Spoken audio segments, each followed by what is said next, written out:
గోపి అనే శబ్దం నుంచి గొబ్బి అనే పదం పుట్టింది. మధ్యన ఉండే పెద్ద గొబ్బెమ్మ శ్రీకృష్ణునికి, చుట్టూ ఉండే చిన్న గొబ్బిళ్ళు గోపికలకు ప్రతీక. పవిత్రమైన ఈ మాసంలో శ్రీకృష్ణుని, ఆయన ఇష్టసఖులను తలుచుకోవడంలో భాగంగానే ఆవు పేడతో గొబ్బిళ్ళు పెట్టి, వాటి మధ్యలో గుమ్మడి, బంతి, చామంతి పూలు గుచ్చి, ఒకరి చేతులు ఒకరు పుచ్చుకుని గొబ్బి పాటలు పాడుతూ వలయాకారంగా తిరుగుతారు. కొందరు పెద్ద గొబ్బెమ్మ సూర్యునికి, మిగతా గొబ్బెమ్మలు గ్రహాలకు సంకేతమని చెబుతారు. రంగవల్లుల నడుమ గొబ్బెమ్మలను పెట్టడం అంటే ఆకాశంలోని చుక్కలను తీసుకువచ్చి ఇంటి ముంగిట పెట్టినట్లేనని, అందుకే గొబ్బెమ్మలను పెట్టే సాంప్రదాయం ఏర్పడిందని ఇంకోలా కూడా పెద్దలు చెబుతారు.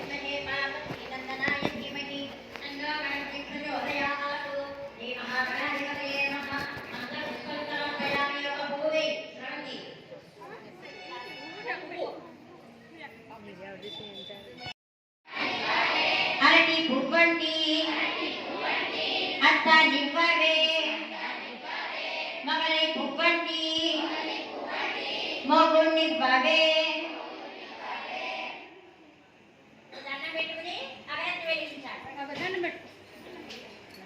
దశాంగులోపేతం సుగంధం మనోహరం రూపం దాస్యామి తే దేవి ప్రీత్యర్థం ప్రతిగృహ్యతాం.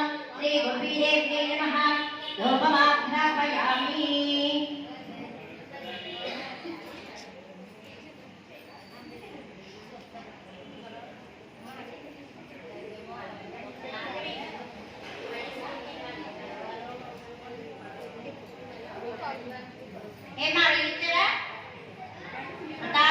సంయుక్తం అంధకార వినాశకం దీపం దాస్యామి తే దేవి గుహానముదితా భవ. శ్రీ గోపీదేవ్యై నమః. సాక్షాత్ దీపం దర్శయామి. అక్కడ దీపం ఉంది కదా, దీపం చూపించి దండం పెట్టుకోండి. దీపాన్ని ధూప దీపానంతరం శుద్ధ ఆచమనీయం సమర్పయామి.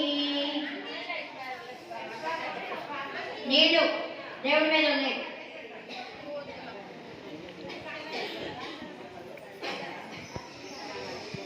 నైవేద్యం ఇస్తావా? నీకు అక్కడ బూందీ ఇచ్చారు కదమ్మా, ఆ బూందీ మీద ఇప్పుడు నీళ్ళు చల్లాలి.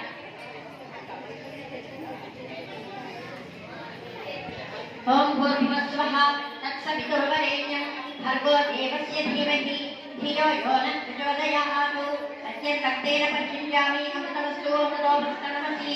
శ్రీ మహాలక్ష్మీ స్వరూపిణి గోపీ దేవ్యై నమః. మధురపదార్థాన్ నివేదయామి. ఓం ప్రాణాయ స్వాహ, ఓం అపానాయ స్వాహ, ఓం సమానాయ స్వాహ, ఓం జ్ఞానాయ స్వాహ, ఓం ఉదానాయ స్వాహ. మధ్యే మధ్యే పానీయం సమర్పయామి. అమృతార్థానమసి ఉత్తరాభోజనం సమర్పయామి. హస్తౌ ప్రక్షాళయామి. ఇది మీరందరూ గట్టిగా మిగతాదంతా నేను పాడతాను. ఆ లైన్ మాత్రం మీరందరూ గట్టిగా. ఓకేనా? రోజుకి 2 3 గొబ్బియ్యలో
బొమ్మల కొలువు అంటే ఇంట్లో ఉన్న బొమ్మలన్నింటినీ అలంకరింపచేయడం కాదు, వాటిని పేర్చేందుకు ఒక పద్ధతి ఉంటుంది.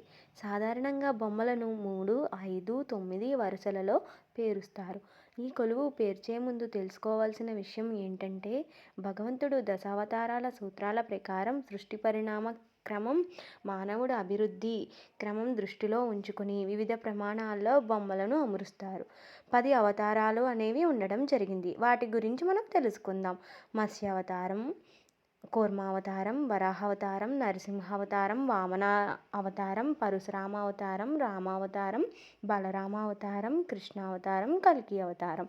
ఈ 10ంటిని దశావతారాలు అంటారు.